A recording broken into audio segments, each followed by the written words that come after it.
ero lì militare nella caserma degli Alpini, vicino alla Madonna delle Grazie lì. Allora lì io mi ricordo che era il comandante, il colonnello, e lui ha detto dobbiamo resistere perché ci hanno circondati.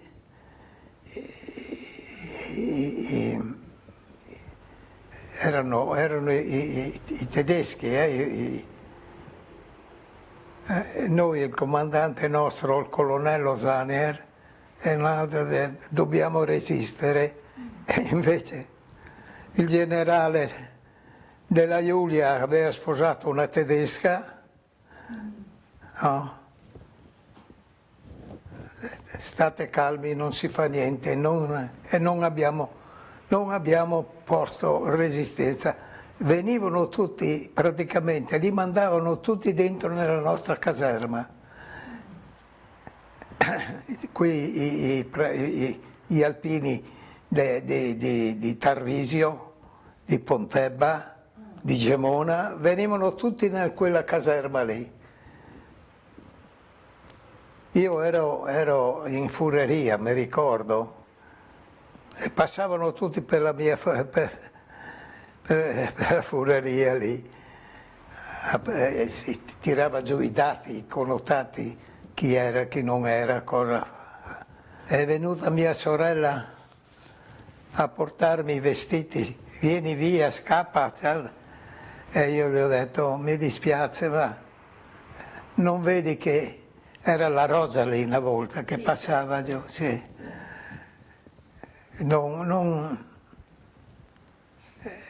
Lei piangeva, vieni, scappa, piangeva, pure, ha fatto la partigiana dopo lei. Come si chiamava?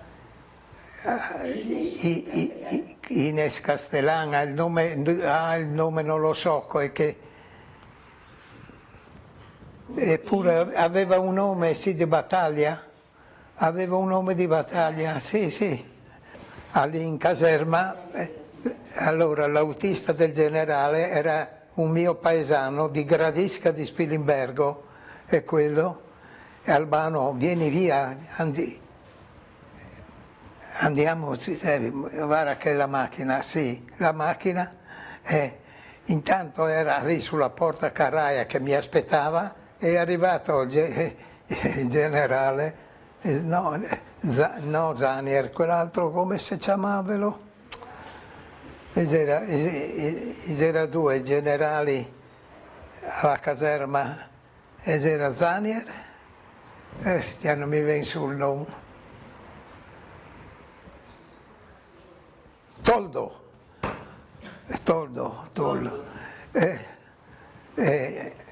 Quelli si venivano lì, che si era già pronti per partire con la macchina, con la pistola in mano, e ha detto, se voi partite io vi uccido, vi sparo, Toldo.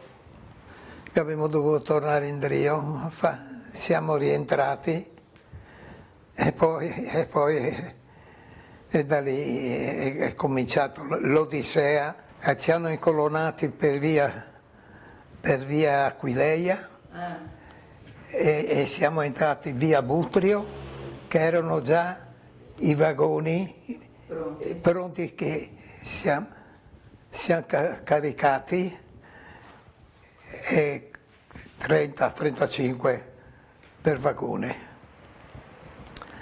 Di lì ci hanno messo nei vagoni bestiame, 30 di noi, e ci hanno portati su la prima tappa l'abbiamo fatta al confine a Cocao.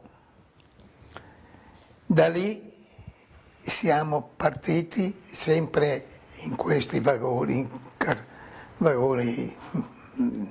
Siamo andati per l'Austria, abbiamo passato l'Austria, dopodiché Cecoslovacchia, e poi in Polonia, in un grande campo di concentramento che praticamente a Torum, si chiama Torum, erano di tutti gli stati, erano francesi, inglesi, russi e anche polacchi. In quel campo di concentramento lì sono rimasto, non mi ricordo neanche più, sa? E da lì mi hanno trasferito a Danzica ai lavori e lì praticamente siamo stati, io e anche gli altri, a lavori del porto. Danzica, a caricare e scaricare carbone, di tutto, va bene? A Danzica siamo andati a Gdynia. Gdynia è un porto praticamente, era un porto militare più che altro, e lì sono stato, lavoravo diverso tempo lì. Era un magazzino militare che lavoravano polacchi e noi, una squadra, ogni giorno si partiva dal campo di Nefarwasser, che era il nostro campo, si faceva a piedi quei 2 chilometri e si arrivava lì, in questo grande magazzino che ci lavorava praticamente. Mi ricordo i lavori peggiori, ecco, caricare le pelli di vacca che le pussava, che odoravano, e carbone, il carbone, e si entrava in campo che si era tutti sporcati, luridi, e si faceva il bagno in campo con l'acqua fredda e pregare Dio di lavarsi un poco. E ne ho passate tante lì.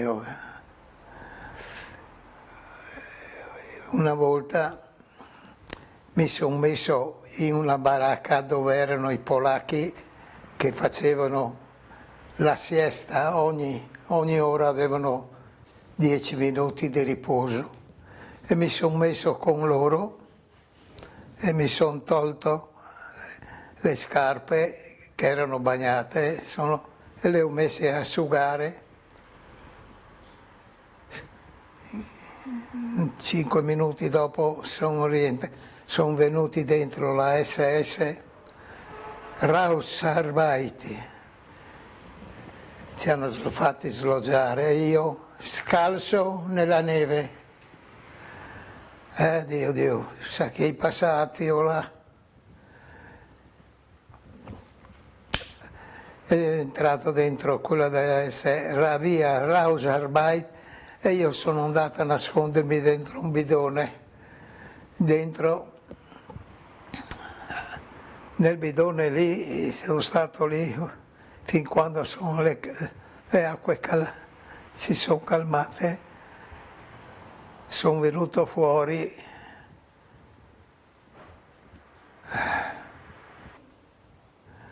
E a pensare a quelle robe, ritornare in mente tutto quanto che ne ho passate, tante, Dio, che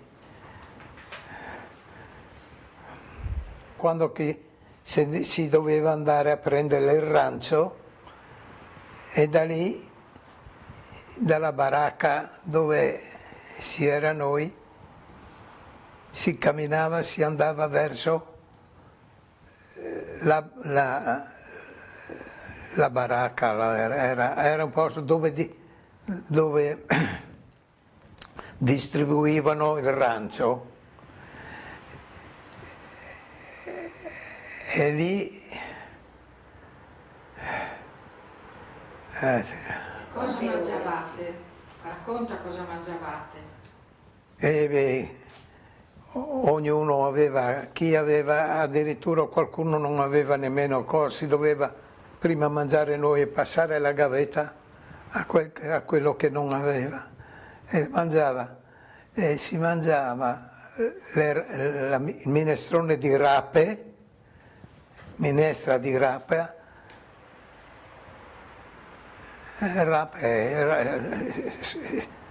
brodo di rape così fatto su, anziché un brodo, così, una minestra, ecco. Oh, Madonna Santa. Ben, c'era in campo di concentramento quella volta, e lì sono venuti degli ufficiali italiani a dire: guardate, passate dalla parte nostra dei repubblichini e starete bene, eccetera. E noi che avevamo rifiutato quella volta,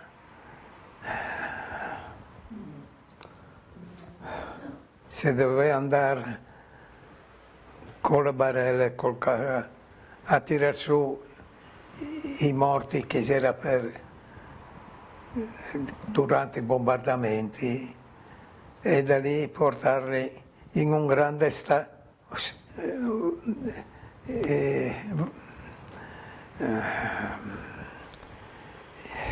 un grande capannone,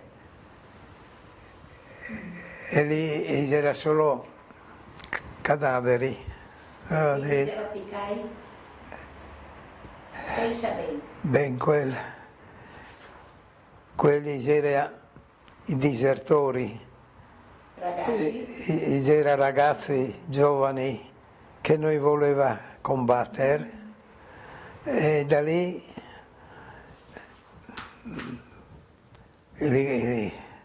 i tedeschi, le SS,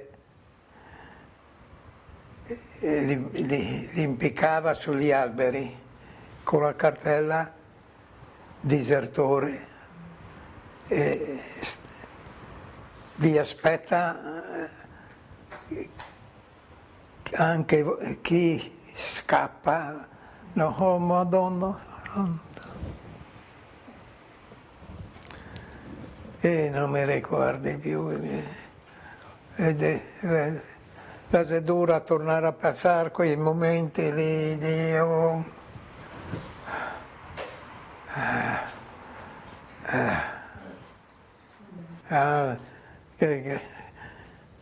le robe, e le donne serviziate e i ragazzi appesi nei belli, c'era passare i russi e Dio mi fa ricordare robe che non vuole ricordare. Noi ci siamo internati militari, ai prigionieri gli arrivava i pacchi e noi niente, mai niente. E era quando che si era a lavorare in questo magazine, che si lavorava assieme ai polacchi, c'erano i polacchi che mi dava qualche fetta di pane, qualcosa da mangiare a noi. Era dura. E in quel grande magazzino lì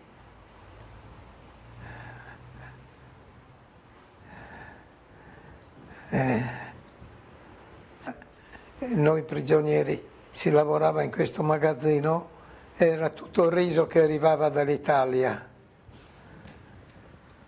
e noi con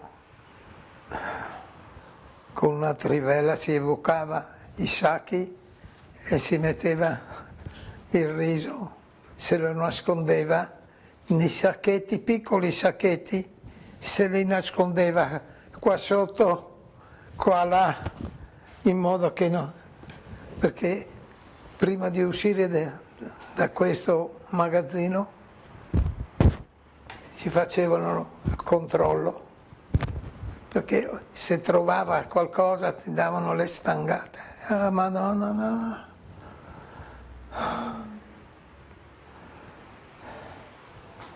Ogni modo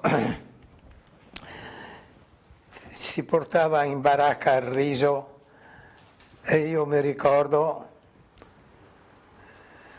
che non lo so, che c'era Natale, se cosa, che festa. Mi ricordo che ho regalato si aveva il gamelino noi, c'era il gamelino, regalava un po' di riso agli altri che non avevano niente.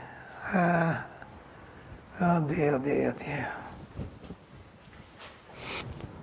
Il cappello, là. Porta qua il cappello, Marina, che quello ha una storia, quel cappello lì. Quando siamo stati liberati, noi si aveva il cappello di alpino, si è in divisa praticamente, no?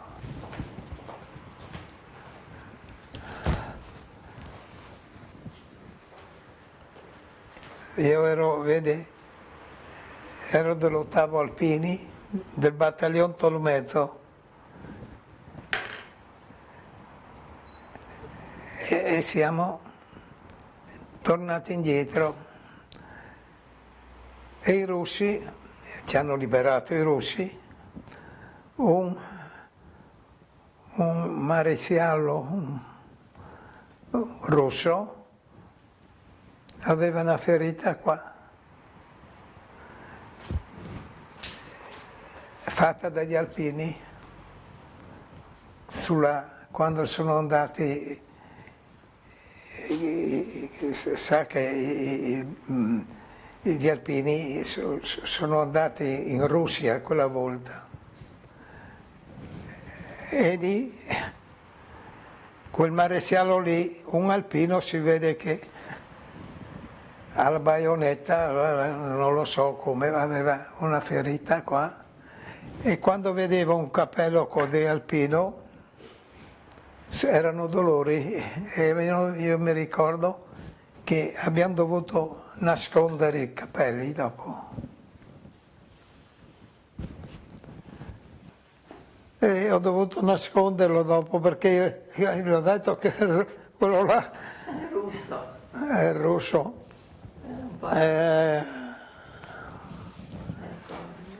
Metto in testa. Sì, sì. Pure. Com'era? È sul cappello. Ecco. Allora, tornando indietro, da questo capannone avevo l'orologio che l'avevo praticamente salvato da tutti i controlli, e io così, ma no. Vengono avanti 2 russi, vedono l'orologio, davai, davai. Ma il mutter, che ho detto, mia mamma ha regalato l'orologio, e tira giù il parabello e me lo punta qua. E io ho tirato via il parabello in parte e gli ho dato l'orologio. Dio, Dio, quante cose che ne passai. Anche questo cappello qua è una vita. Noi siamo rientrati, mio fratello che era prigioniero a Berlino, è stato liberato prima di me, è rientrato. Io mi ricordo Pescantina,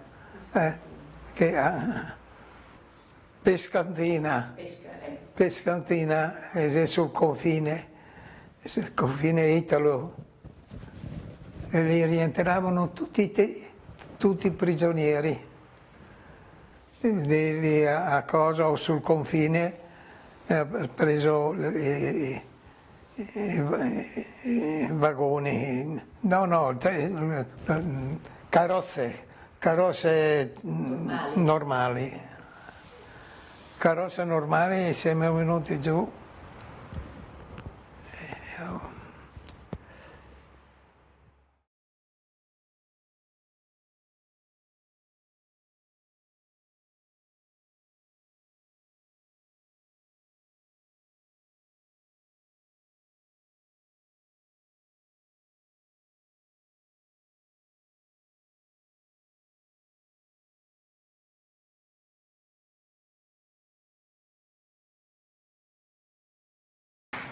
Buon pomeriggio a tutte e a tutti. Avete appena visto la testimonianza di Albano Castellan, che saluto perché è qui tra noi. Vi chiedo un ulteriore applauso.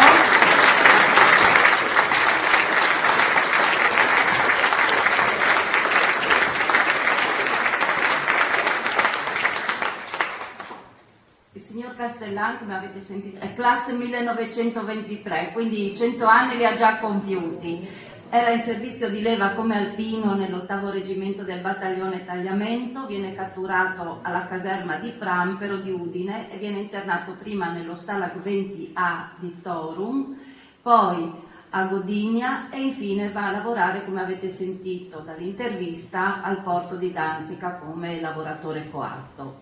Il signor Castellan è uno dei 600.000, ma alcuni parlano anche di 725.000 soldati italiani che dopo l'8 settembre del 1943 vengono catturati sia sul territorio nazionale ma anche in Slovenia, in Croazia, in Albania, in Grecia, nelle isole Egee, nelle Ionie, in Provenza e anche in Corsica, e che rifiutarono l'arruolamento nelle forze armate di Hitler o in quelle della Repubblica di Salò, subendo così 20 e più mesi di prigionia nei lager tedeschi e oltre a questo un duro regime di internamento, perché sappiamo che come internati militari a loro non era concessa la convenzione, non avevano la tutela della Convenzione di Ginevra del 1929, quindi sono stati condannati alla fame, al freddo, alle brutalità, al lavoro coatto e decine di migliaia anche alla morte. Il loro no fu quindi una forma di resistenza molto efficace e profonda. Dopo questa introduzione ringrazio e saluto i partner del nostro progetto, che sono l'ANED, nella persona di Marco Balestra, il suo presidente, e l'Istituto Friulano per la Storia del Movimento di Liberazione. Ringrazio la Fondazione Friuli per la ospitalità a questo convegno. Saluto e ringrazio in rappresentanza della sezione ANA di Udine i consiglieri Favero Lucio e Pecile Stefano e per l'ANA di Gemona Ivo Del Negro. Saluto anche l'assessore alla cultura del comune di Udine Federico Pirone, che poi invito per un cenno di saluto, e è arrivato anche il Pietro Tropeano, presidente del Consiglio Comunale di Pordenone. Ringrazio anche tutte le numerose famiglie e parenti degli IMI che, raccogliendo l'appello che era stato lanciato più di un anno fa dall'ANPI a mezzo stampa, sono venute presso la nostra sede, ci hanno portato informazioni, documenti, materiali che sono in piccola parte, ma proprio in piccolissima parte, esposti qui nell'altro di questa sala. Un ringraziamento particolare vorrei farlo anche ai familiari di Giovanni Pantarotto, Elia Andreata, Giovanni Malisani, del signor Canu, Ghislon e Comuzzi. Oggi presentiamo il fondo archivistico dell'ANPI Friuli Venezia Giulia, il primo fondo per gli internati militari realizzato grazie al sostegno della Regione Friuli Venezia Giulia. E a questo proposito vi porto i saluti dell'assessore e vicepresidente della Regione Mario Anzil, che con un messaggio ci augura buon lavoro perché non poteva essere presente a causa di impegni concomitanti. Questo che vedrete oggi è solo un primissimo bilancio della raccolta di materiali che sono pervenuti alla sede dell'ANPI in questo ultimo anno. Sono stati raccolti, catalogati, digitalizzati. È un progetto che io definirei dinamico perché prosegue, e noi approfittiamo anche di lanciare un ulteriore appello alle persone che sono qui, perché qualora abbiano materiali da portare in visione o da donare, appunto noi siamo sempre disponibili. Ci sono delle giornate in cui si può accedere all'ANPI prendendo un appuntamento, oppure anche se volete venire a consultare i materiali che abbiamo. Ecco, negli scopi statutari dell'ANPI c'è la promozione della cultura della memoria, e quindi direi che l'archivio regionale degli internati militari assolve pienamente a questa funzione, e io lo definirei luogo di memoria proprio a lunga conservazione, perché grazie alle nuove tecnologie, alle modalità di archiviazione che in questi ultimi anni si sono affinate, pensiamo solo alla digitalizzazione, ai documenti, diciamo, alle videointerviste come quella che avete visto adesso, si possono conservare più a lungo memorie e ricordi che, diciamo, con la scomparsa delle generazioni che sono più anziane, più vecchie, andrebbero altrimenti perdute. Vorrei evidenziare che questo archivio, forse più di altri, è nato attraverso un percorso partecipato con tutte le persone che sono venute da noi e che hanno fatto anche da passaparola.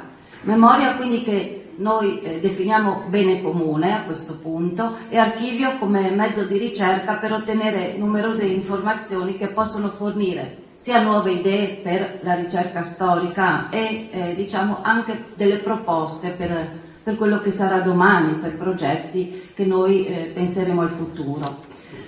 Io concludo questo mio intervento e invito qui l'assessore al Comune di Udine alla Cultura, Federico Pirone, per un indirizzo di saluto.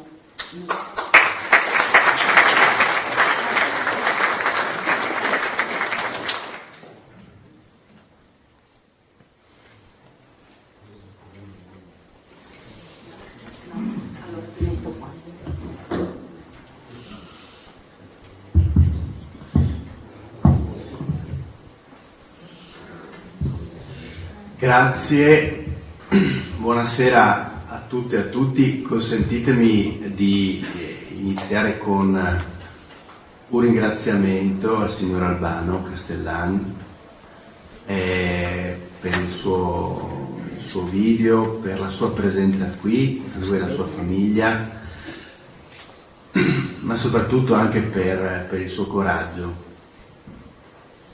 che accanto a me, tra l'altro, avevo sedute due persone i cui genitori sono stati internati, e, come dire, si può solo intuire dalle parole che lei ha espresso quale sia stata, diciamo, la sofferenza, il dolore che ha vissuto in prima persona.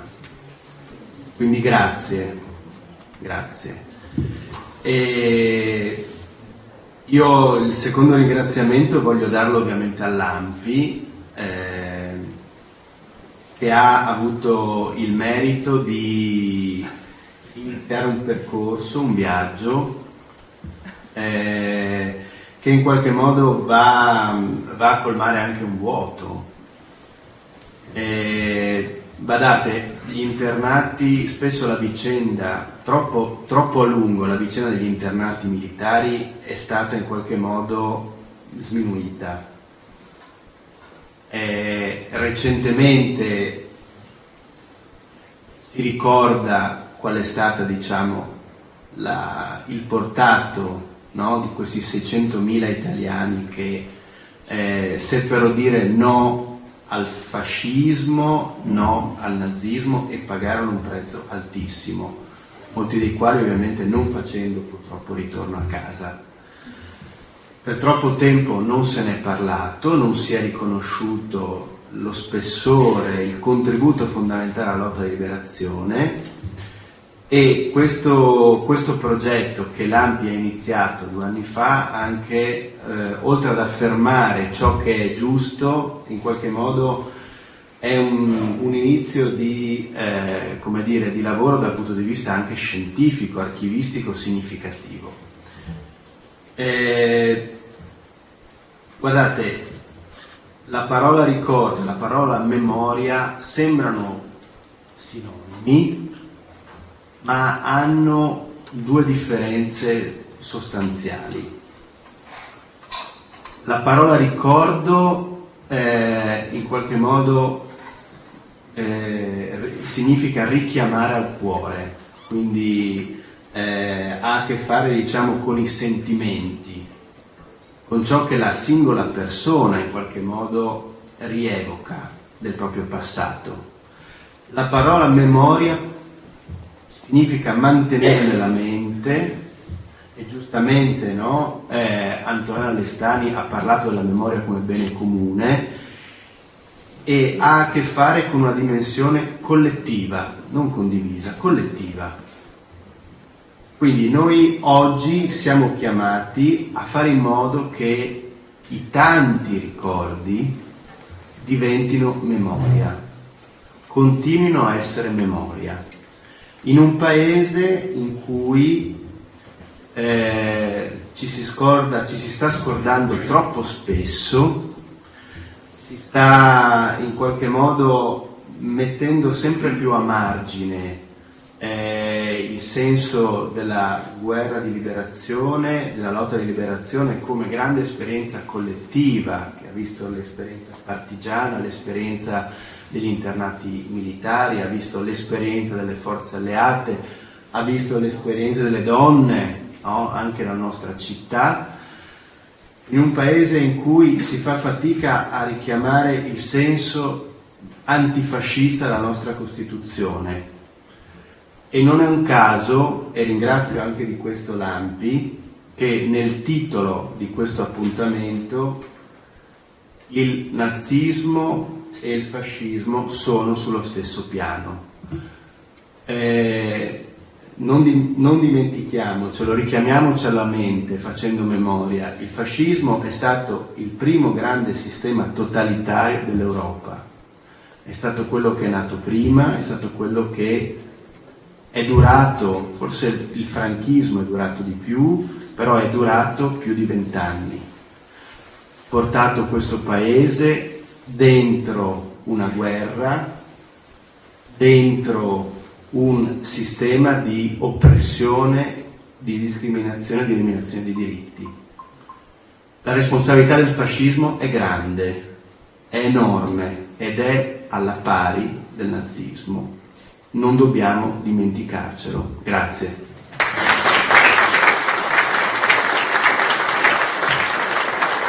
Grazie per queste parole, professore. Io inviterei qui il presidente del Consiglio Comunale di Pordenone, Pietro Tropeano. Sarò molto veloce. Innanzitutto grazie. Si sente? Prova? Sì, si sente. Innanzitutto grazie. Io ringrazio naturalmente chi ha organizzato questo incontro, l'AMPI, ringrazio la Fondazione, ringrazio la NEI e soprattutto ringrazio chi ha pensato ai 600.000 IMI. Io sono figlio di IMI, quindi conosco bene cosa è successo a questi ragazzi, perché sono ragazzi. Mio padre aveva 20 anni quando è finito allo Stalag 1A, che è quello più in Russia praticamente, quindi ha fatto tutta l'Europa. E quindi è una storia purtroppo dimenticata da tanti, volutamente dimenticata dico, una storia che ha interessato tanti nostri ragazzi, la migliore gioventù direi di quel periodo, perché erano tutti ragazzi ventenni. È una storia italiana, una brutta storia italiana. Io credo che nella guerra di liberazione, come è stato detto, anche gli IMI hanno fatto la loro parte, hanno fatto una grande parte, purtroppo troppo spesso messa alla berlina. Forse anche perché gli IMI sono state persone non hanno detto niente. Io non ho mai saputo niente di quello che è successo da parte di mio padre, io ho scoperto dopo, attraverso le poche testimonianze che aveva, e saluto e ringrazio il signor Albano per quello che ci ha detto. hanno avuto anche questa situazione di non voler dire probabilmente quello che è veramente successo a loro. Spetta a noi parenti, spetta a noi politici o amministratori portare avanti questa situazione, che è una situazione che deve soprattutto, come è stato detto, essere la memoria storica di un evento, deve soprattutto farci capire che molto spesso avere il coraggio delle proprie azioni, avere il coraggio di dire di no è qualcosa che fa essere veramente degni di essere italiani. Loro lo hanno fatto e credo che questo vada portato alla luce, e questo archivio sicuramente lo farà, e di questo dobbiamo esserne veramente grati a chi lo sta realizzando e a chi l'ha progettato. Grazie ancora.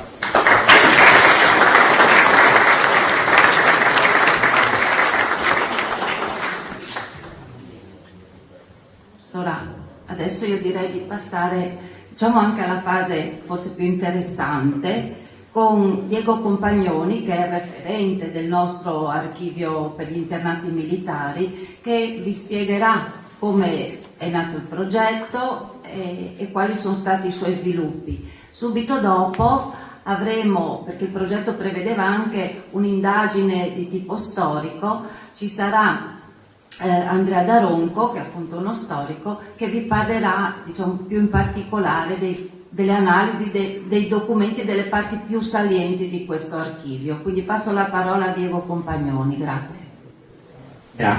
Grazie al Presidente Antonella Lestani. Mi unisco chiaramente a tutti i ringraziamenti che sono stati fatti, senza ripetermi.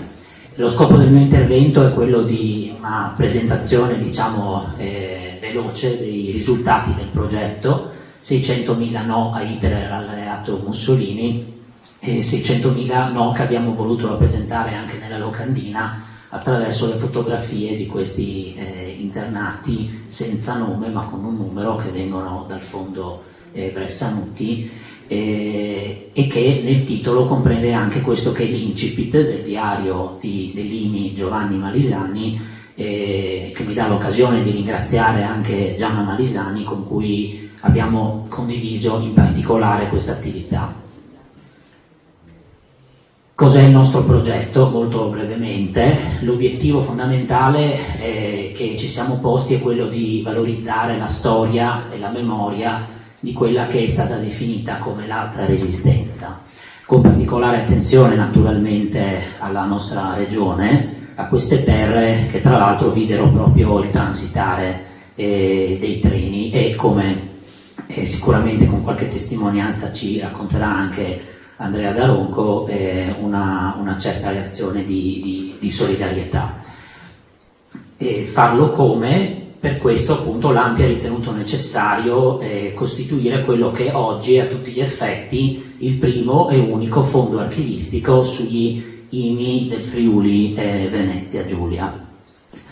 Per addentrarci ancora meglio in quelli che sono gli obiettivi del progetto, vi racconto un po' come si è svolto, quali sono state le fasi operative, partendo, diciamo, dai prodromi, quando nel gennaio 2022 l'ANPI ha lanciato una mostra omonima che a Udine, appunto 600.000 no a Hitler e all'alleato Mussolini. Questa mostra ha riscontrato notevole successo di pubblico e di critica, come si dice, è stata portata poi fino appunto a momenti molto recenti in diversi comuni della regione, e questo ha dato l'occasione appunto all'ANPI di verificare che molti documenti relativi alla vicenda degli internati militari della nostra regione si trovano presso famiglie che forse potesse essere appunto il caso di in qualche maniera raccoglierli insieme all'interno di questa raccolta archivistica.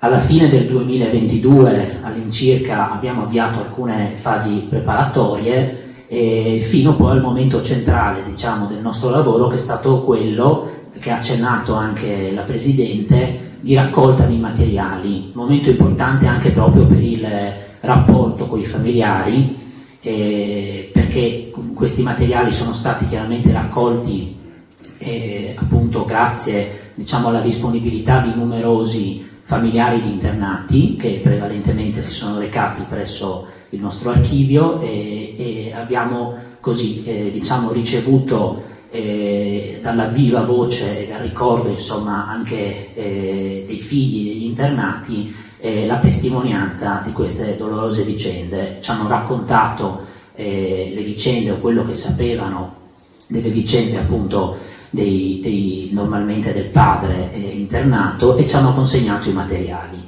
E questa è stata anche un'esperienza, direi, significativa, un modo di fare storia, di fare memoria particolarmente importante, che ci ha portato poi anche a presentare questa iniziativa, questo progetto al Festival appunto della Public History a Lecce.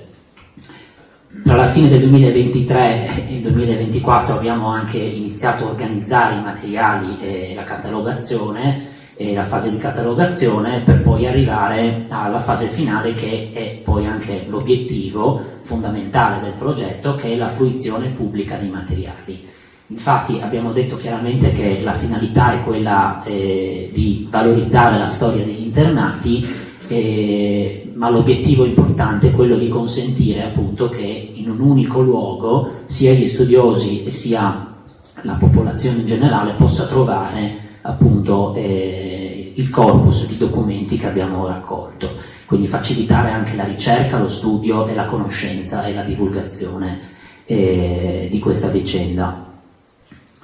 Qualche numero così molto veloce: 2500 scatti circa che sono stati realizzati dal fotografo Igor Londero, circa una cinquantina di fascicoli, diciamo, che riguardano quindi singoli internati militari, più di 50 famiglie coinvolte, centinaia di documenti, tra cui ci teniamo a sottolineare 4 diari veri e propri, a cui si aggiungono autografi, a cui si aggiungono delle memorie scritte appunto anche successivamente. I materiali ci sono stati consegnati nelle forme più varie, alcuni anche molto organizzati, altri abbiamo dovuto chiaramente riorganizzarli con 2 modalità. Diciamo che i familiari, a scelta dei familiari, si è potuto donare appunto all'archivio dell'ANPI i materiali in originale, oppure prestarli per la digitalizzazione. In entrambi i casi i materiali sono stati digitalizzati e quindi saranno, vi farò vedere appunto in seguito, sono stati appunto digitalizzati e resi fruibili tramite il portale MediArchive. Una veloce panoramica su quali sono anche le principali tipologie di materiali. Tra quelli più significativi sicuramente, per ricostruire le vicende personali e anche il vissuto comune degli internati nei campi di prigionia, naturalmente abbiamo raccolto un corpus di cartoline e lettere, sia quelle redatte su schemi, su modelli specifici, diciamo, dell'amministrazione nazista, e sia quelli carta semplice, anche precedenti e successivi al momento dell'internamento. Ma appunto, come dicevo, soprattutto diari, memorie, testimonianze veramente molto rilevanti, scritte durante o successivamente all'internamento. Una documentazione, come ho scritto, composita e variegata, utile per ricostruire la vita all'interno del campo, la vita quotidiana, i contatti tra gli IMI e con l'esterno, le forme anche di solidarietà che si sperimentavano all'interno del campo, gettando luce su emozioni, sensazioni, affanni e speranze di uomini e soldati alle prese con la prova più dura. E questo appunto è un lacerto di una lettera. Questo sono alcune pagine che vi mostriamo, e poi potete vedere questo diario appunto all'ingresso, il diario dell'internato Gislon. Questi sono alcuni esempi molto velocemente di appunto cartoline, come vedete riportano appunto anche in maniera molto precisa le indicazioni, come anche questo modello di lettera di risposta. Questo è un altro documento diciamo significativo, una trascrizione praticamente del contenuto dei pacchi che venivano spediti agli internati. quando questo era possibile, e anche questo ci ha dato l'occasione nella lettura dei documenti appunto di cogliere questo senso di solidarietà, portava poi anche a dividerne il contenuto, insomma, tra i diversi internati.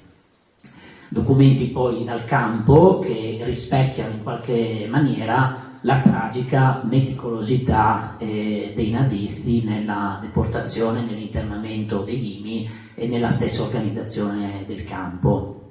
In questo caso si tratta di un documento, vado veloce, che riporta le indicazioni in maniera molto puntuale, appunto in diverse lingue europee. Questo è un documento molto, diciamo, diffuso, di cui abbiamo acquisito diverse copie, sia in originale che in copia, e potete vederlo anche all'ingresso. Appunto è un lasciapassare, diciamo, con appunto la svastica su croce uncinata su sfondo rosso, diciamo, molto un documento diffuso, ne abbiamo acquisiti diversi. Liberazione e rientro.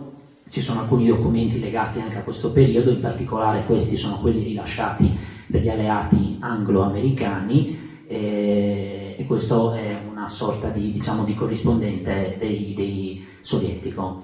Questo documento, che viene dal fondo Kanu, appunto è datato 2 luglio del 45, e quindi è uno di quei documenti che ci fa capire come la vicenda dell'internamento prosegue anche successivamente. Si tratta in questo caso di un richiamo legato al ritardo, appunto, l'ingresso nel campo italiano, diciamo, appunto nel luglio del 45 da parte dell'internato Kanu, che per questo viene punito. Quindi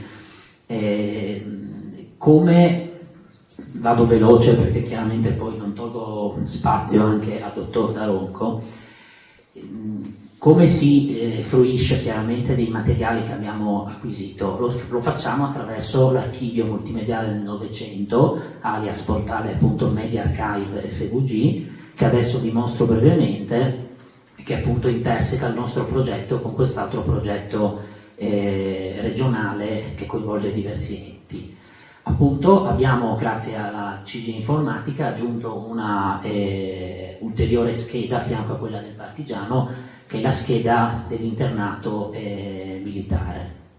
La scheda dell'internato, per esempio, riporta chiaramente i documenti che abbiamo digitalizzato. Con questo appunto è il diario che potete anche vedere all'ingresso, presenta anche appunto una possibilità di consultazione facile, insomma, sia per gli studiosi sia per il pubblico generale, e la scheda è strutturata chiaramente, possiamo vedere proprio quella anche di Albano Castellan, è strutturata proprio con i principali dati anagrafici, i luoghi di prigionia, il percorso della deportazione, naturalmente alcune informazioni sulla consistenza del fondo.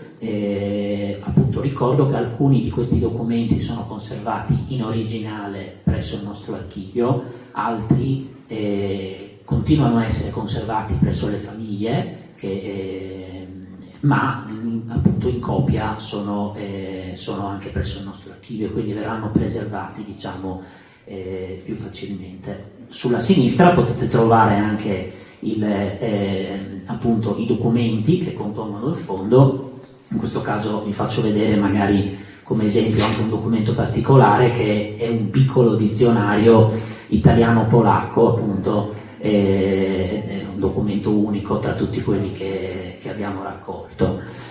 Ecco, naturalmente poi il portale è in fase di miglioramento e potrà quindi consentire di via via aggiungere ulteriori informazioni sugli internati già presenti e ulteriori internati. Vi posso mostrare anche la scheda dell'internato Faivani, che era peraltro stato anche proprio il presidente dell'Associazione Nazionale Ex Internati della provincia di Udine.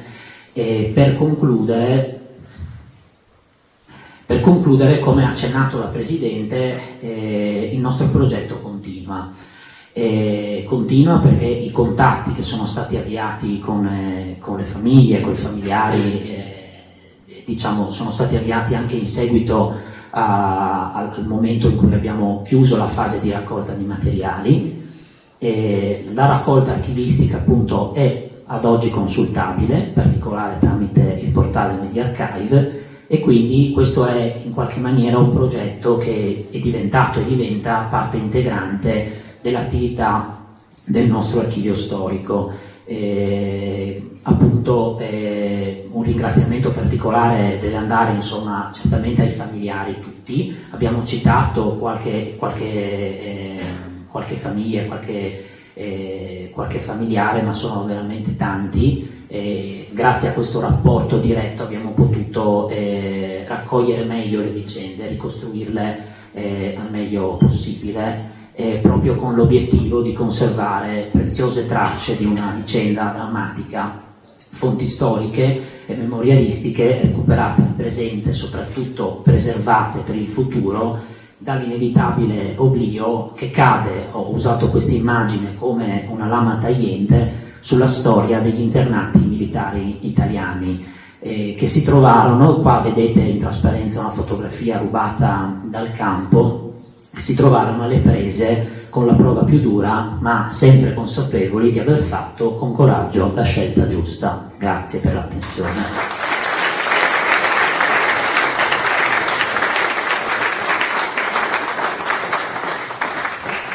Grazie a Diego Compagnoni anche per averci mostrato come fruire il documento, perché non sempre è così semplice. Questo è secondo me un portale molto intuitivo.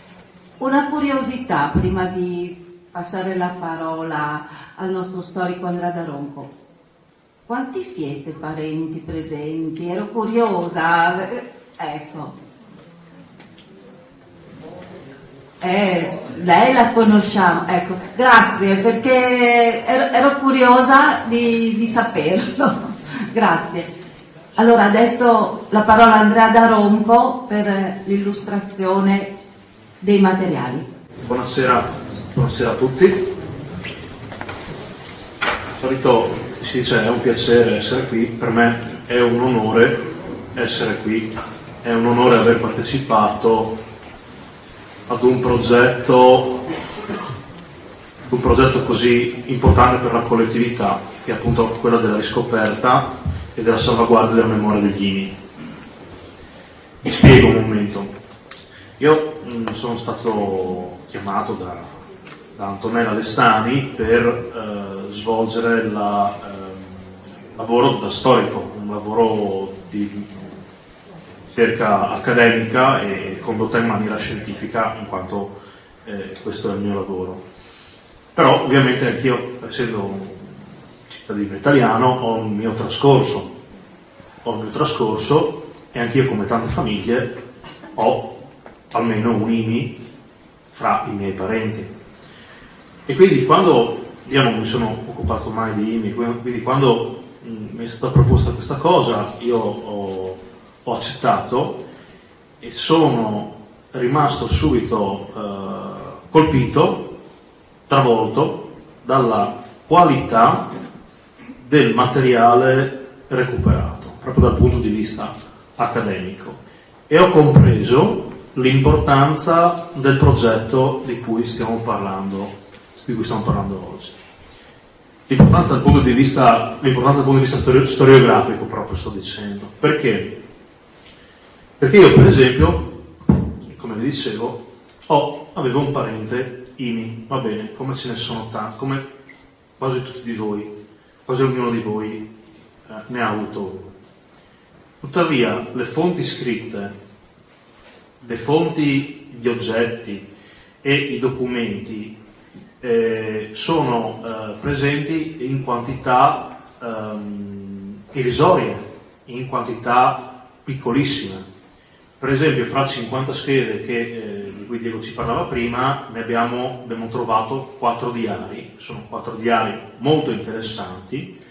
Tuttavia, quei 4 diari, sommati anche a quei pochi documenti che altre famiglie hanno messo a disposizione, c'è chi ha messo a disposizione un solo documento, un libretto di lavoro, una fotografia. La maggior parte non aveva nulla se non gli aneddoti tramandati da padre a figlia o figlio in molti casi.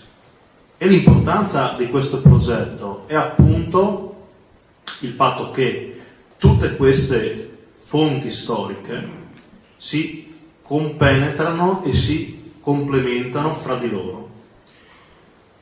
La conservazione di una singola cartolina può essere importante per una persona, unita ad altre cartoline di altre persone in un contesto archivistico è una fonte storiografica assolutamente importante e devo dire nel panorama nazionale assolutamente innovativa, soprattutto per il fatto che viene messa a disposizione online di tutti gli studiosi ed è molto più efficace di qualsiasi pubblicazione, in quanto può essere raggiunta da qualsiasi tipo di utente. Scusate un momentino se mi sono dilungato nella premessa, andiamo a vedere brevemente l'analisi che abbiamo fatto del primo materiale che abbiamo raccolto. Primi appunti del Fondo Archivistico IMI dell'Ampia Friuli Venezia Giulia. Primi appunti in quanto abbiamo solamente graffiato la superficie e la nostra speranza è quella appunto di ingrandire sempre più il fondo archivistico, anche solo magari con riproduzione digitale. Io, a parte un paio di dati che vedrete qui di seguito mentre parlo, non c'è nulla di mio scritto, vi ho lasciato esclusivamente stralci di lettere o diari o documenti o fotografie. Per quanto riguarda l'armistizio, noi abbiamo avuto tre interessanti, sono i tre principali diari, tre diari più corposi, che sono quelli del sottotenente Giovanni Pantarotto, che era a distanza a Treviso, il sergente Gislon, che era a distanza in Croazia, e il sergente Bressanutti, che era a distanza invece con le truppe di occupazione a Lubiana. Il sottotenente Pantarotto era a Treviso in una situazione abbastanza normale. Le descrizioni, ovviamente, le descrizioni delle vicende della cattura non sono quasi mai riportate da nessuna parte, facevano parte della memoria appunto di ogni singolo IMI, quasi nessuno l'ha messo nero su bianco, solamente questi tre. Quindi Giovanni Pantarotto dice: la truppa e gli ufficiali vengono riuniti nel cortile contati, un momento molto triste, un soldato cade a terra in preda ad una crisi epilettica, numerose tradotte, ho tagliato una parte della citazione, passa al momento della deportazione. Numerose tradotte, simili alla nostra, si incontrano durante il tragitto e nella stessa direzione. Un ammasso di carne umana che non suscita che tristezza e commiserazione. La stessa cosa prova il sergente Alessandro Gislon. Dopo 3 ore di accanito combattimento, il nostro generale Scipione firma la resa incondizionata nelle mani delle forze Ustascia, in quanto si trova in Croazia. Dopo aver distrutto la mia arma, col solo pastrano mi avvio al campo di raccolta a fianco della promenade. Bressanutti, in uno stile un po' più schietto, forse grammaticato, ma non per questo meno autentico, alla sera, quindi la sera dell'8 settembre vero e proprio, abbiamo a mezzo radio la sensazionale comunicazione del proclamato armistizio e per alcune ore tutto è normale. Verso le 21:30 allarme generale, tutti pronti, in pieno assetto di guerra, si attende l'attacco. Ma di chi? Non si può distinguere, perché la zona era infestata dai partigiani tedeschi. Verso l'alba veniamo disarmati, le truppe tedesche, non così altri reparti, datisi alle truppe partigiane. Non mi dilungo molto, è interessante notare come Bressanutti si faccia scrupolo nel suo diario di ricordare che quando sono stati deportati da Karlovac da Lubiana verso la stazione più vicina, sono stati contattati praticamente da personale che faceva parte della resistenza jugoslava con l'offerta di aiuto per fuggire dalle poche guardie tedesche che li stavano accompagnando e unirsi a loro. La tentazione, Bersanuti dice, è forte, tuttavia i loro ufficiali, questa è la motivazione, non stento a crederlo visto il tono che il Bersanuti usa nel suo diario, gli ufficiali sono in ostaggio e quindi non ritiene la fuga una possibilità praticabile. Questo è sempre Alessandro Gislon, un diario molto puntuale. 19 settembre ci caricano sui carri bestiame, 60 per vagone, siamo stipati come sardelle salate. Quanto tempo viaggeremo così? Dove ci portano? Nel vagone regna la più grande confusione, tutti vogliono stendere le gambe e dormire, ma questo è impossibile e quindi grida, urli, imprecazioni. 12-9 abbiamo attraversato l'Ungheria e di nuovo in Slovenia, verso sera arriviamo a Villach, e cioè a pochi chilometri dall'Italia. Siamo un groviglio di carne umana urlante.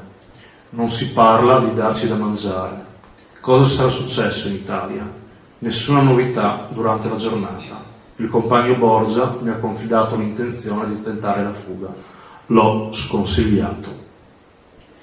Ora, due fattori importanti. Viene ricordato in questi due passaggi come le condizioni della deportazione, ovvero dei viaggi in realtà, perché poi ha detto del viaggio comunque in treno dall'Italia fino al Reich tedesco e al primo campo, al primo Stalag, al primo campo di concentramento, viene ricordato appunto come condizioni terribili da parte di qualsiasi internato militare. Quindi viaggi chiusi nei vagoni piombati e stretti uno all'altro senza la possibilità fisica, proprio la possibilità materiale di distendersi, in quanto troppa gente era stipata all'interno dei vagoni.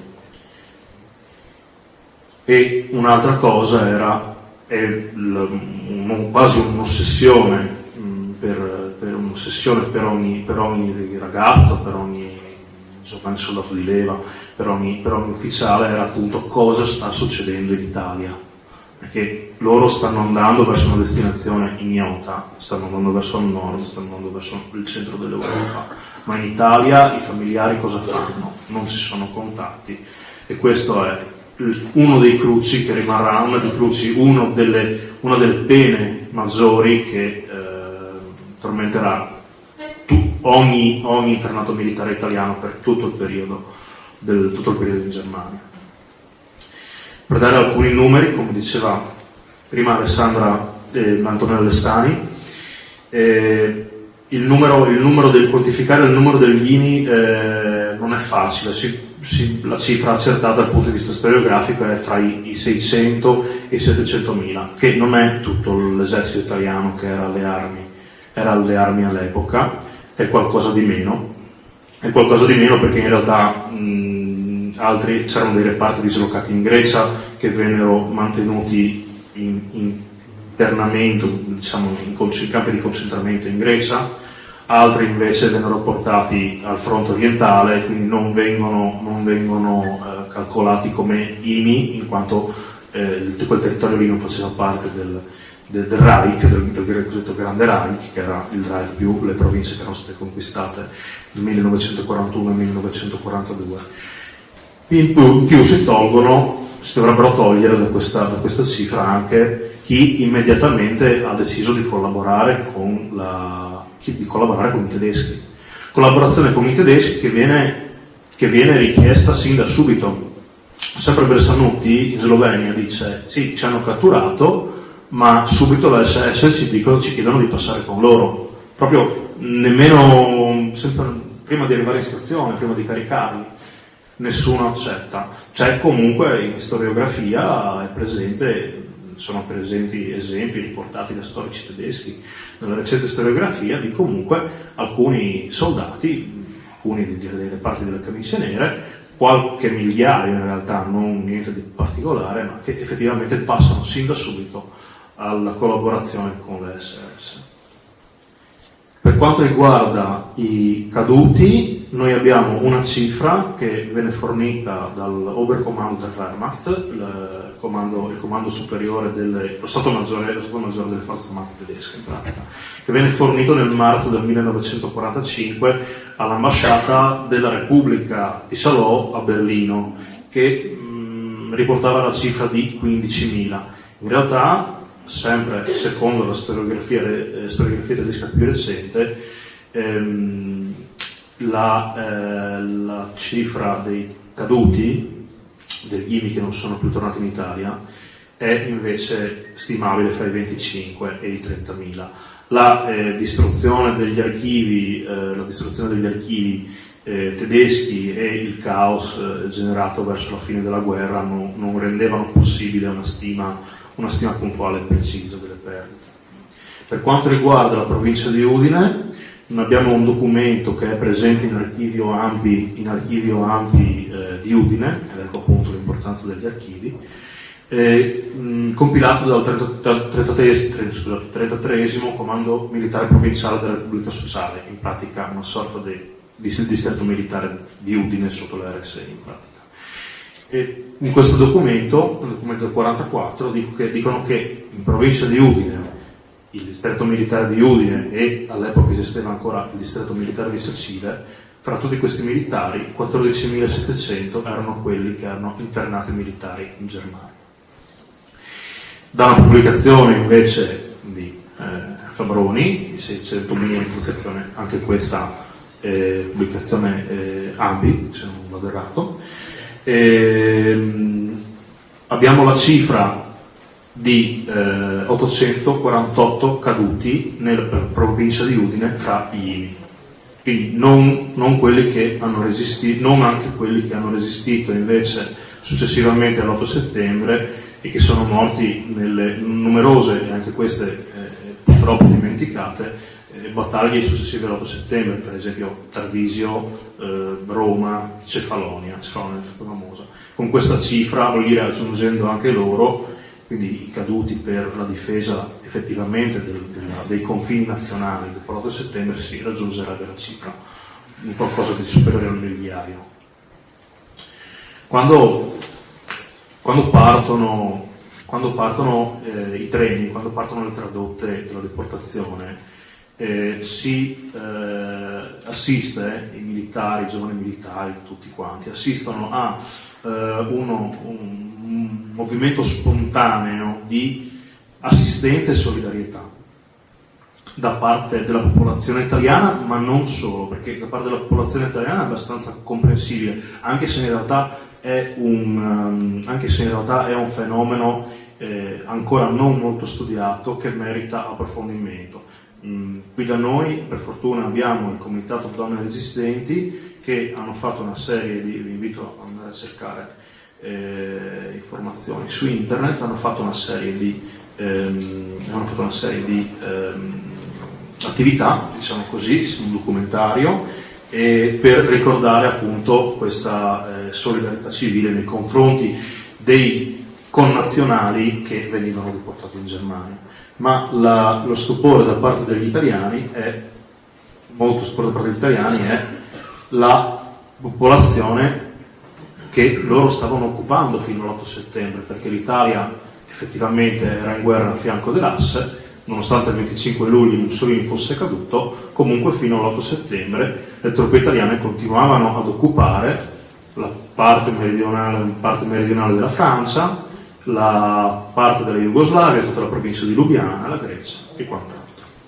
E quindi quando Di Slon parte da Karlovac, lui dice: la popolazione di Karlovac fa gara per portare frutta e generi alimentari ai nostri soldati.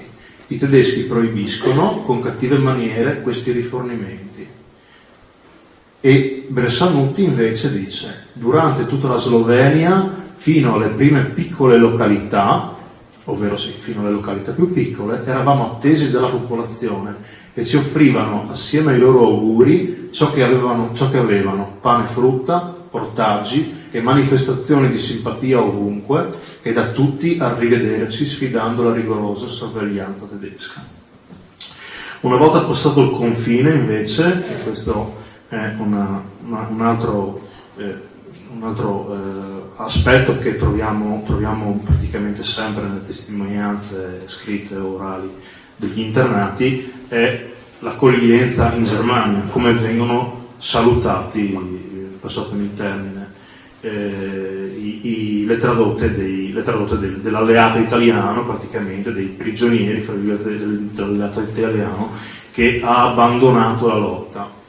E Bersanuti dice: la gente ci guarda come bestie rare, ci parla che noi non capiamo la parola, ma purtroppo il diario di Bersanuti è scritto, non è molto comprensibile in alcuni passaggi, quindi qui c'è un passaggio che non si capisce. Traditori, bella riconoscenza, siamo malvisti e odiati. Io porto la cravatta rossa del mio reggimento, lui era del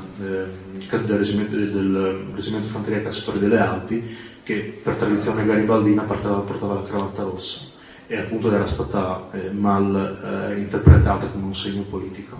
Io porto la cravatta rossa del mio reggimento e maggiori insulti e curiosità sono per me. Non importa, sopportiamo tutto. Una volta arrivati ai campi agli Stalag, ai campi di concentramento, la cosa che viene fatta è, dopo la disinfezione e disinfestazione, è la immatricolazione. Praticamente venivano redate delle schede, in realtà io non credo esistano per gli italiani, esistono invece per i prigionieri di guerra russi, nel senso che i russi hanno catturato questi documenti tedeschi e li hanno salvati per quanto riguarda i loro connazionali che erano stati presi prigionieri di guerra. Sono dei fogli immatricolari dove appunto le fotografie che avete visto prima nell'introduzione di Diego, quelle fotografie appunto segnaletiche con tanto di numero, venivano apposte sulla scheda matricolare, veniva assegnato un numero di matricola, che è questo che vedete in questo piastrino di riconoscimento, e la scheda veniva compilata a cura del primo stalag dove giungeva l'internato militare italiano. Successivamente tutti gli spostamenti venivano segnati in questo foglio matricolare fino a eventualmente la morte, perché in realtà era questa l'unica possibilità per chiudere la scheda di immatricolazione. In questo caso Giselon ricorda, questo è il piastrino i piastrini degli internati militari italiani sono differenti da quelli che aveva l'esercito italiano e da quelli che aveva l'esercito tedesco. Erano di forma rettangolare, di metallo, un metallo di zinco, ed erano traforati in maniera longitudinale, riportavano la scritta, in realtà appunto vedete c'è scritto semplicemente il numero dello stalag, quindi stalag quarto B, dove quarto è il numero del Wehrkreis, il numero della regione militare. B invece è la succursale del campo, 4-5 campi, quindi Stalag 4B erano tutti campi molto grandi che avevano poi successivamente avevano dei campi più piccoli, degli Arbeitskommando, dove gli internati militari, e non solo gli internati militari ma anche gli altri prigionieri di guerra delle altre nazionalità, francesi, inglesi, russi, eccetera, venivano spostati per prestare la loro opera di lavoro a quelle organizzazioni o comunque a quegli enti che ne avessero bisogno, industriali o agricole che fossero.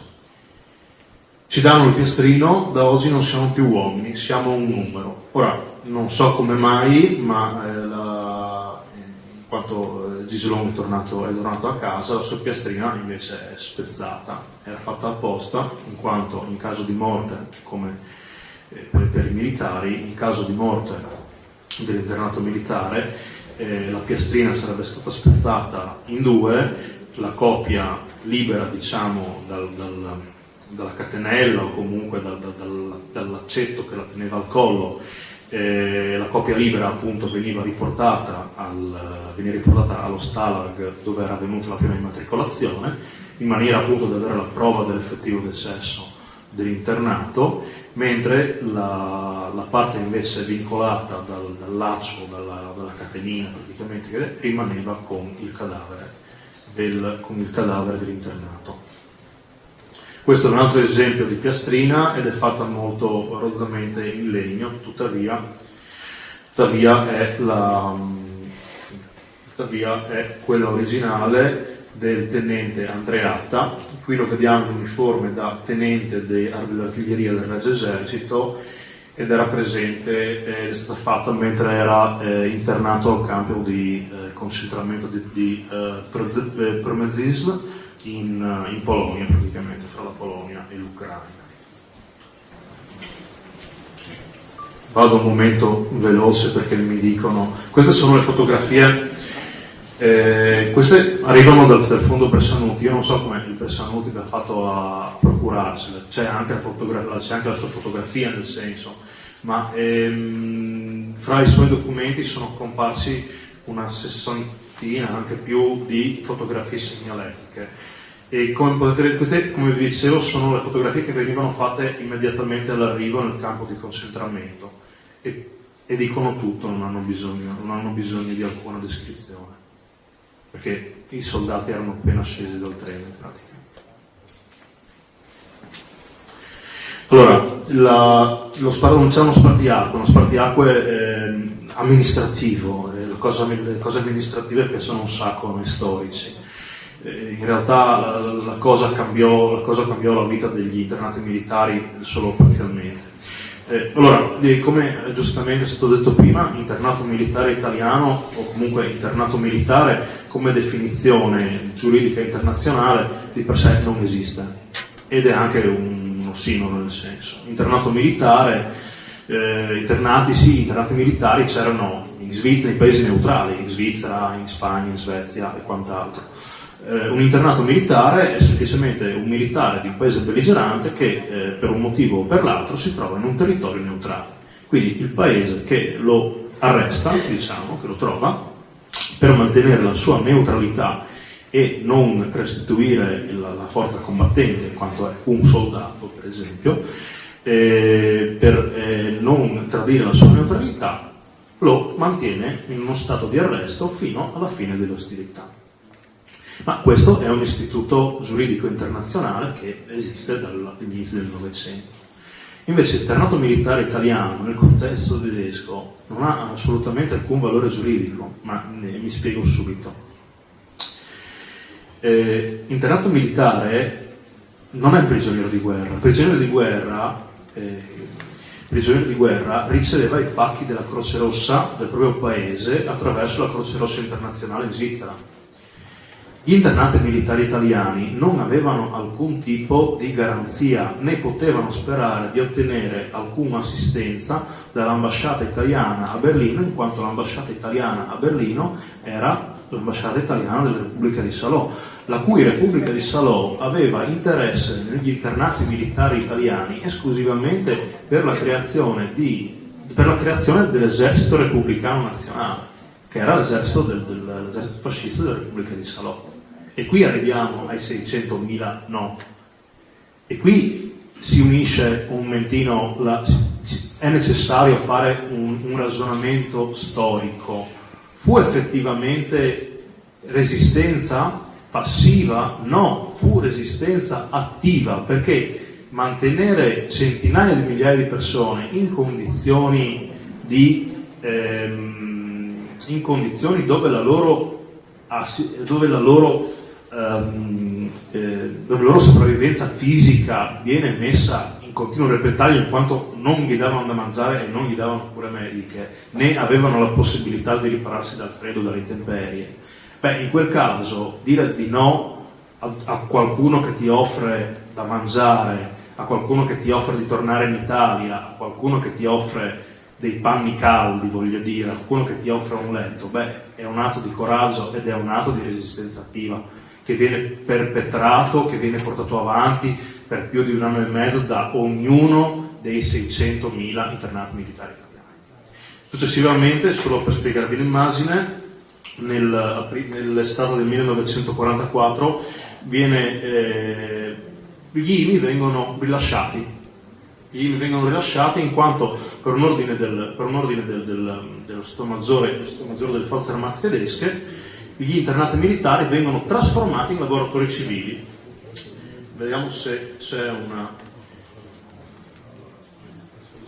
Ah no, eccoci qua, c'è anche nelle bacheche. Zenghi Sloan, ecco come gli italiani volontariamente sono passati civili. Questa è l'immagine che forse meglio di tutte racchiude l'essenza della cosa. Nel documento che vi ho mostrato prima c'è scritto semplicemente, a parte che quello che c'è scritto in italiano non è la traduzione fedele di quello che c'è scritto in tedesco, comunque in tedesco c'è scritto semplicemente che l'internato militare italiano tra dei tali viene rilasciato, ma non è libero di andare dove vuole, viene mantenuto in una condizione di assoluta sudditanza, tant'è che addirittura ha forse meno garanzie come, fra virgolette, lavoratore che non come internato militare italiano, in quanto almeno come internato militare italiano condivideva parzialmente i campi di concentramento degli altri prigionieri di guerra, francesi e quant'altro, dai quali almeno poteva ricevere una sorta di assistenza, voglio dire, cameratesca, un pezzo di pane, qualcosa del genere. Invece i passati civili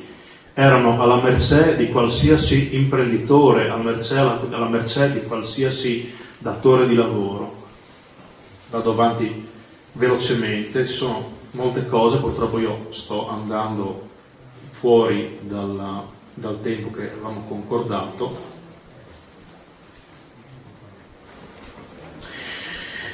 Regolarità, ecco, questo è un esempio del come fare a resistere a un così forte tormento, essere lontani dalla famiglia, e non avere prospettive per il futuro ed essere trattati come bestie. Si ricorre ai ricordi migliori che si possiedono, e quindi ognuno in qualche maniera ritorna, si crea un rifuso mentale che noi abbiamo chiamato, in questo caso, frivolanità. Ovvero, questo per esempio è una Madonnina col bambino, scolpita su un mattone del Piero Zemis, che è una fortezza costruita da centinaia di migliaia di mattoni rossi, al mio Bielvoli, alla moglie del tenente Andreatta. E quindi il fatto di, anche questo qua è sempre il pacco, la lista del pacco, del contenuto di un pacco che ci aveva mostrato Diego prima. Questo invece è quanto dice il sottotenente Canu riguardo alla comunicazione con le famiglie. Cari genitori, ieri ho ritirato il primo pacco, forse voi non comprenderete mai l'immensa gioia che mi avete dato. Esso è arrivato integro, vi ringrazio di tutto, aiutatemi sempre e scrivetemi più spesso. Mandatemi ancora scatolette di carne, eccetera. Ma in realtà, appunto, da un certo punto venne, non certo con frequenza, ma a un certo punto i pacchi iniziarono ad arrivare, dopo molti mesi, successivamente all'8 settembre. E questo assieme alle lettere, le prime lettere, abbiamo testimonianze dai diari che le prime lettere che gli internati militari riescono a spedire dalla Germania sono del Natale 1943, quindi 3 mesi dopo. E il fatto di avere notizie è l'unico conforto che... vi do solamente, scusate, queste sono le fotografie di Cesare Franzoni, è un piccolo lotto molto significativo che racchiude l'esperienza di uno di quegli internati militari italiani che purtroppo non sono tornati mai più in Italia. Vi leggo solamente degli appunti di Sloan, che lavorava nell'infermeria di Lipsia per prigionieri di guerra. È morto all'ospedale un italiano che aveva mangiato qualche cosa trovato nell'immondizia, era siciliano, di Messina. Poi un italiano qui ricoverato in fin di vita, tubercolosi intestinale, è ridotto a uno scheletro, 16,57 muore. Ieri parecchie fabbriche sono state centrate, fabbriche dove lavoravano gli internati militari italiani, non avevano scelta. 5 morti e 5 feriti fra gli italiani del campo 38. I feriti vengono portati qui solo oggi, cioè 29 ore dopo la ferita, vigliacchi tedeschi. Verso sera portano un italiano che ha mangiato per sbaglio del concime chimico, ormai è perduto, fra qualche ora morirà, poverino, ha chiamato tanto sua madre e i suoi bambini. Passiamo per il cimitero ovest di Lipsia e visitiamo il campo degli stranieri. Ci sono più italiani in 10 mesi che altri stranieri in 4 anni. Andando avanti, eccoci, vado alla conclusione. Non tutte le esperienze degli internati militari sono state, non tutte le esperienze degli internati militari italiani sono state di esclusivo, completamente di orrore e vessazione, ma qualche fortunato ha trovato la comprensione o la solidarietà di qualcuno del luogo. In questo caso la cosa rappresentata da da un lotto di una decina di fotografie, di cui qui ne riporto 2 e vado a concludere, di fotografie del Capodanno 1945 fra Giuseppe Calligaris, un altro internato militare italiano, e un signore che si chiamava Wilhelm Amann di Amburgo. Ci sono solamente queste fotografie che sono rientrate in Friuli negli anni '80, quando il nipote del signor Amann contatta Calligaris e gliele manda, e in questo caso vediamo che la vita disgraziata di 2 internati militari italiani si unisce in solidarietà con quella di un'altra famiglia italiana, un'altra famiglia disgraziata, tedesca, disgraziata dalla guerra, che in un giorno lieto di auguri per il futuro, che come è appunto il Capodanno, decidono di passare la giornata assieme. E quindi vado a chiudere con la fotografia dei 2 IMI. Mi sembrava, io avevo cercato qualche citazione, qualcosa, in realtà questa fotografia mi è sembrata la conclusione ideale, in quanto i 2 IMI che abbracciano sono i 2 IMI che abbracciano i 2 nipotini del loro ospite, e possiamo immaginare quanta gioia possono aver provato sia i 2 nostri connazionali, ma anche la famiglia tedesca, anch'essa distrutta dalle vicissitudini della guerra. Ora, ho concluso. Sono spiacente di non aver potuto analizzare meglio tutti gli aspetti che abbiamo individuato, tuttavia abbiamo realizzato delle schede, se mi interessa approfondire, abbiamo realizzato delle schede, una per ogni aspetto peculiare dei primi materiali che sono giunti all'ANPI e saranno disponibili su Web Archive.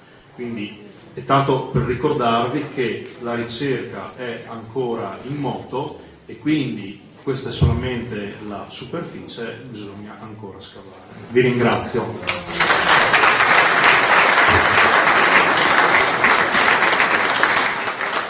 Grazie ad Andrea Daronco che ci ha dato un assaggio, perché so che ha saltato tanta roba che aveva preparato, ma il tempo stringe. Adesso possiamo chiudere la serata con il Coro Popolare della Resistenza, che ringrazio per aver aderito a questa iniziativa. È stato un pomeriggio molto anche emotivamente coinvolgente, perché abbiamo ripercorso un periodo storico anche difficile e triste anche. A conclusione di questo interessante e toccante anche pomeriggio. Il canto non può non essere la forma di espressione privilegiata in diversi momenti felici e tristi della vita comunitaria, della vita sociale, della vita e testimonianza della vita politica anche di un popolo, della nazione. E dai materiali emersi da questa ricerca ci sono anche dei testi poetici che abbiamo provato ad adattare delle melodie in un caso. E questi materiali vengono dai fogli di Adelchi del Fabbro. Uno è il sonetto degli Alpini, che parla, come abbiamo sentito prima, dell'ordine di Badoglio dell'8 settembre, gli internati, i soldati che prima sono soldati italiani che diventano prigionieri, la propaganda repubblichina, e poi è un lungo testo che noi abbiamo dovuto sintetizzare e parla anche dell'arrivo degli alleati, quindi insomma della fine poi ingloriosa del popolo tedesco, parla del duce di Hitler, e in poche strofe noi siamo riusciti a farne un canto e lo abbiamo adattato a una melodia, visto che questo è un testo soltanto, e la melodia è quella che i soldati cantavano anche prima di partire nelle campagne d'Albania, ed era: da Udin siamo partiti, da Bari siamo passati, Durazzo siamo scesi, in Grecia destinati.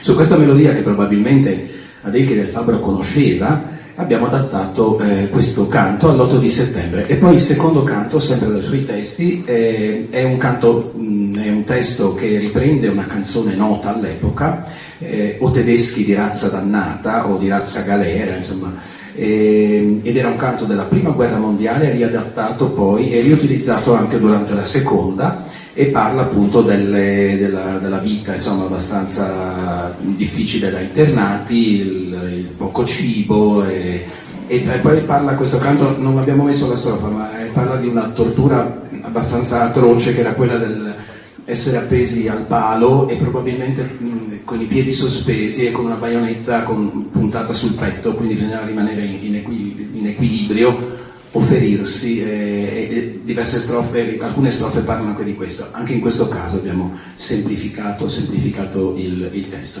Allora, all'8 di settembre, dai testi di Adelchi del Fabbro, e poi pace, pace, hai perso la via per tornare sul suolo d'Italia.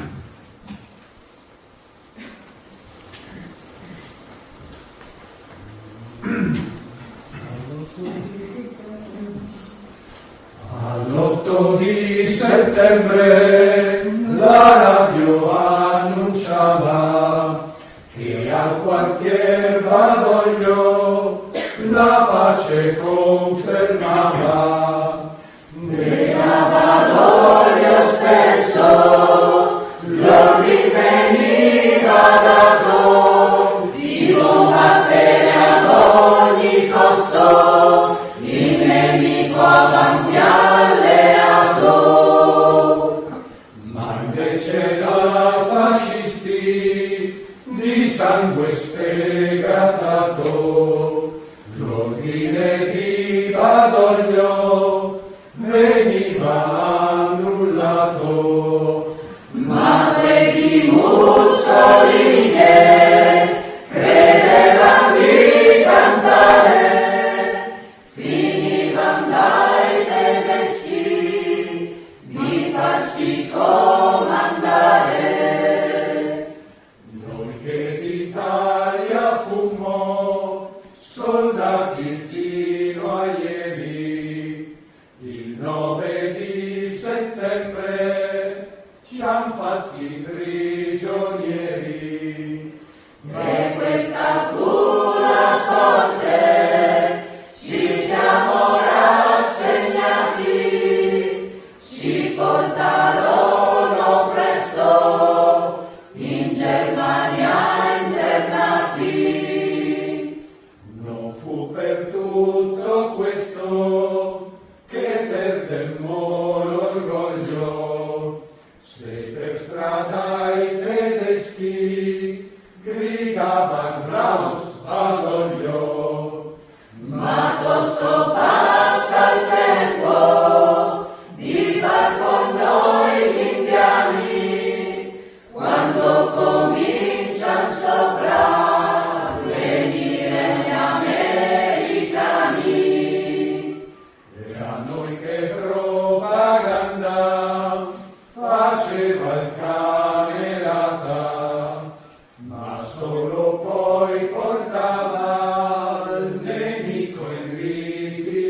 dannata. Ormai popolo barbaro, potente fino a ieri, i tuoi figli son condannati e fatti prigionieri. Ormai popolo barbaro, potente fino a ieri, i tuoi figli son condannati e fatti prigionieri.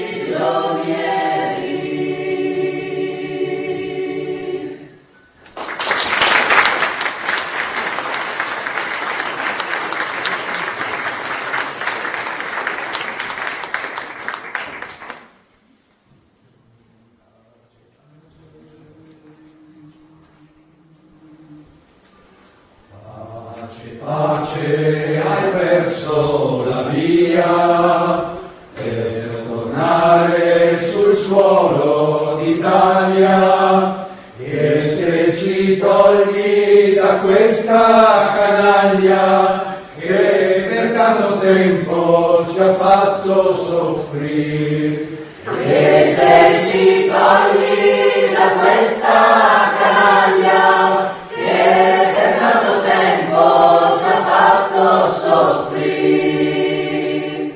O tedeschi di razza dannata, gente infame, crudele, senza cuore, vendicasti d'Italia il valore, con il martirio di noi prigionieri. Vendicasti d'Italia il valore, con il martirio di noi prigionieri. In 8 giorni ci deste un sol pane, con un gancio rifiuto dei cani. Voi siete stati con noi disumani, e per voi l'odio eterno sarà. Voi siete stati con noi disumani, e per voi l'odio eterno sarà.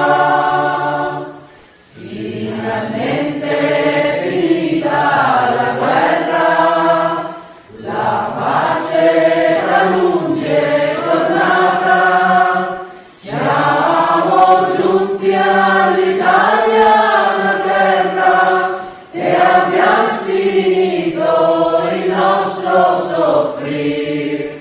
Siamo giunti all'Italia naterra e abbiamo finito il nostro soffrire.